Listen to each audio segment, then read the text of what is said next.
ખબર નથી? પણ તારો છોકરો કલાકથી નાવા ગયો બહાર નીકળે તે હું જાઉં ને. આ તમે બે બાપ દીકરો છે ને મને એકે કામમાંથી નવરી જ નથી થવા દેતા. એ વિનય, ઓ વિનય, હવે જલ્દી કરીને કેટલી વાર છે તારે તે? સવારનું તો તે ઘર માથે લીધું છે જેમ નવી નવાઈની હોવ આવવાની હોય એમ. હું બોલા? તારે બધી આ હું લપ કરવાની જરૂર હતી. શેની લપ? આ વહુને કંકુ પગલા પાડવાની શું જરૂર છે? અત્યારે આવું બધું કોણ કરે છે? હવે ઈ તો જે થાતું હોય ને બધું કરવું જ પડે, સમજ્યા ને? ઈ બાને વહુને આપણું ઘરે જોવાઈ જાય. લે નવી વહુને કાંઈ ઘર જોવાનો શોખ નથી. આ બધો તને ઉપાડો છે. હવે હારું હારું જાવ, હવે સાનમાના નાઈ લ્યો. આ બાથરૂમ એ ખાલી થઈ ગયું. આવ્યા મોટા.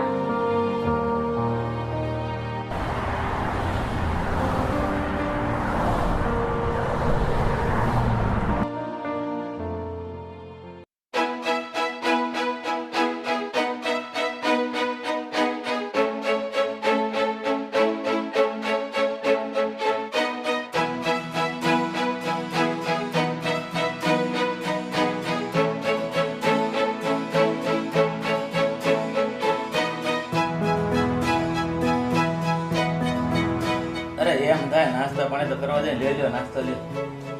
ના, અમે ઘરે નાસ્તો કરીને જ નીકળ્યા છીએ. પાણી પીધું એટલે બધું આવી ગયું. અરે બેટા તું તો થોડો નાસ્તો લે. ના આંટી, હું ઘરે નાસ્તો કરીને આવી છું. બિચાકડી શરમાય છે. કાંઈ વાંધો નહીં, હમણાં રસોડામાં આવ ને એટલે તને નાસ્તો કરાવી દઉં. હા હો બેન, મારી હાવ સાચી વાત છે. મારી અમિતા આખો દિવસ ઘરના કામમાં એટલી વ્યસ્ત હોય ને, ખાવાનું તૈયાર હોય તો પણ ખાવા ન બે. બસ મારે તો એવી જ જોઈએ કે જે મને બધા જ કામમાં મદદ કરે. બાકી તો આ બાપ દીકરો મને આખો દિવસ એવા થકવાડી દે છે ને કે એની વાત જ ના પૂછો. હવે મારે હથવારો આવી જશે. સારું સારું, હવે તમે લોકો બેસીને વાતો કરો. બાકી હવે અમારી વહુને અમે કુળદેવીના દર્શન કરાવી દઉં અને જે કંકુ પગલાની રસમ છે તે પૂરી કરાવી દઉં. ચાલ બટા.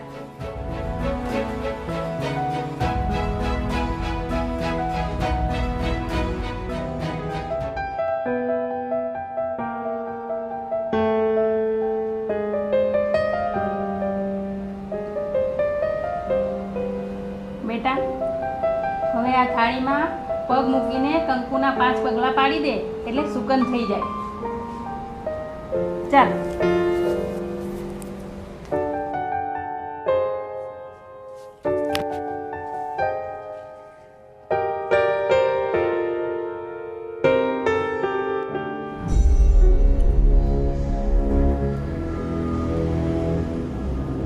સારું સારું, જાઓ બેટા અંદર બેસો, હમણાં હું આવું છું.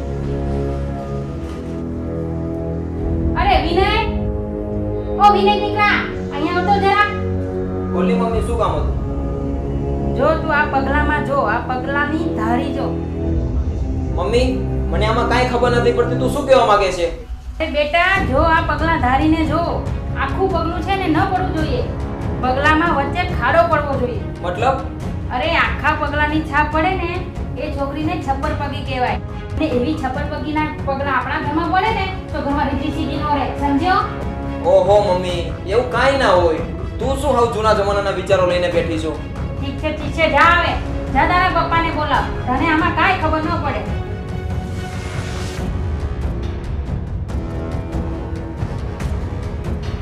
પપ્પા, એક મિનિટ આવો તો અંદર જવાનું છે.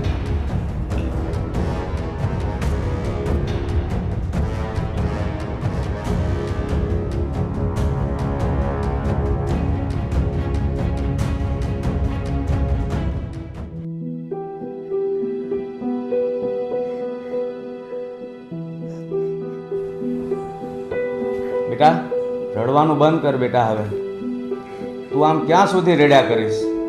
ઘણા લોકો એવા હોય છે કે જે જૂની વિચારધારા ધરાવતા હોય છે. એવા લોકોની વાત મનમાં ન લેવાની હોય બેટા. પણ પપ્પા, એના મમ્મીએ મને છપ્પર પગી કીધી અને અભાગણી કીધી. અરે ભલે કહ્યું બેટા, કહેવાથી કશું જ નથી થતું. કોઈ મને ગધેડો કહે તો હું થોડો ગધેડો થઈ જવાનો? એવી બધી વાતો બહુ મગજમાં નહીં રાખવાની.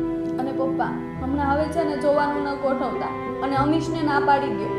હમણાં મારું મન નથી. અરે બેટા, ના પડાય એવું નથી. જો આવું ઠેકાણું હાથમાંથી જતું રહેશે ને તો જિંદગીભર પછતાવવું પડશે. અને આવું ઠેકાણું ક્યારેય નહીં મળે. અને એ વિનય કરતાં 10 ગણું સારું છે.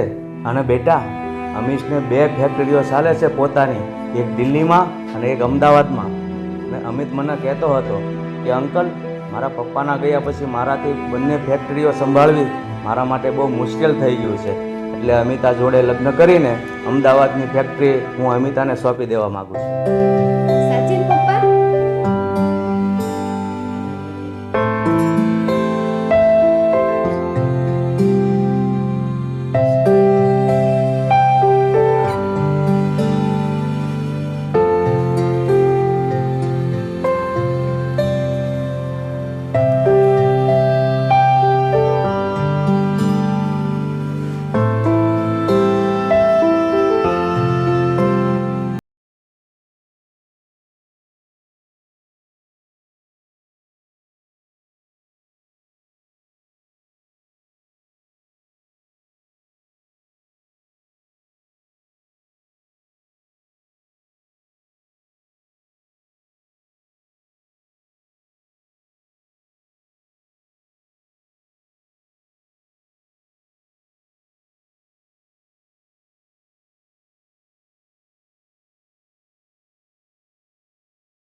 મેડમ આવું અંદર.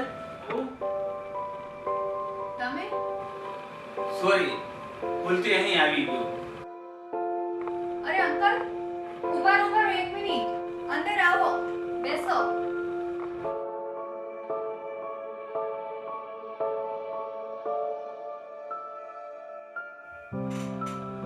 અંકલ, શું કામે આવ્યા હતા? મને કહેશો? જરૂર કહીશ બેટા, પણ તું મને એમ કે તું અહીંયા. મારા લગ્ન આ કંપનીના માલિક જોડે થયા છે અને એ દિલ્હીની કંપની સંભાળે છે અને હું અહીં. પણ તમે? બેટા, સંજોગે મને આરામ કરવાને બદલે કામ કરવા મજબૂર કરી દીધો છે. ઓ માય ગોડ, આટલું બધું થઈ ગયું? કઈ વાંધો નહીં અંકલ, તમે ચિંતા નહીં કરો. હું તમને સિક્યુરિટી ગાર્ડની નોકરી આપું છું અને પગાર 10,000 ના બદલે 15,000 આપીશ. અને નિવૃત્ત થયા પછી આમ તો અમે ગાર્ડને પેન્શન નહીં આપતા, પણ તમને આજીવન પેન્શન આપીશ. બેટા, મને માફ કરી દે. અંકલ, તમારે હાથ ન જોડવાના હોય. હું તમારી દીકરી સમાન છું. ભલે મારા લગ્ન વિનય જોડે ના થયા, પણ આજે પણ હું તમને મારા પપ્પા સમાન સમજુ છું. સારું બેટા, હું જાઉં છું. કાલથી હું કામ પર આવી જઈશ.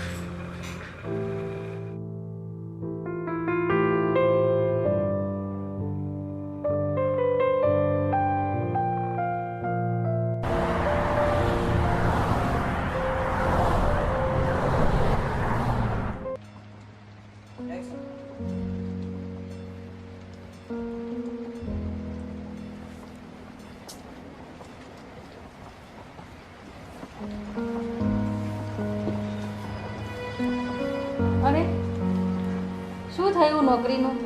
હા, સિક્યુરિટી ગાર્ડની નોકરી મળી ગઈ છે. સિગ્મા કંપનીની માલિકીએ મને 10,000 ની જગ્યાએ 15,000 પણ પગાર કરી દીધો છે. અરે શું વાત કરો છો? એ કંપનીની માલકીન એટલી બધી દયાળુ છે? તો મારે એને એકવાર ચોક્કસ મળવું પડશે. એ કોણ છે તારે જોવું છે? એનો મોબાઈલમાં ફોટો પાડીને લાવ્યો છું હું. અરે હા હા, જલ્દી બતાવો ને, મારે એ દેવીના દર્શન કરવા છે.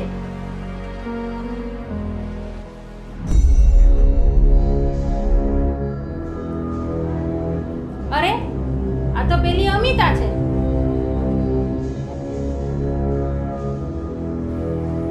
અમિતા જ છે જે તું ચપ્પલ પગે અને ઉલટા પગે કહેતી છે ને એ આ સિગ્મા કંપનીની માલકીન છે. તું મને એ બતાવ, જો એ ઉલટા પગે હોત તો એ આજે કંપનીની માલકીન બની હોત?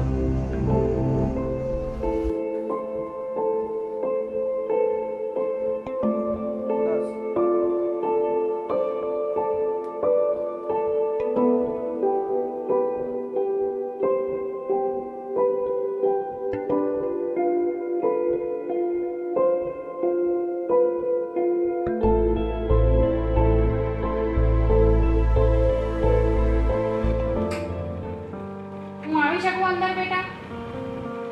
આંટી તમે આવો આવો. અરે નાના બેટા, મને પગે ના લાગીશ. હું એને લાયક નથી. તમારો પગ તો પવિત્ર છે. છપ્પર પગી તો હું છું.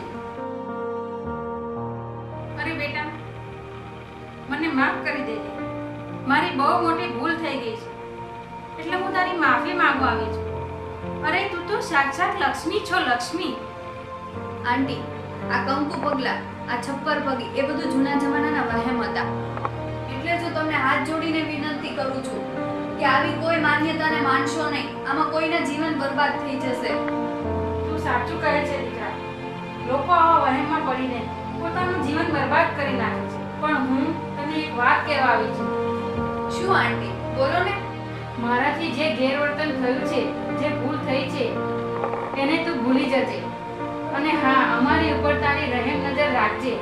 હું હાથ જોડીને વિનંતી કરું છું બેટા. ના આંટી, તમારે હાથ ના જોડવાના હોય.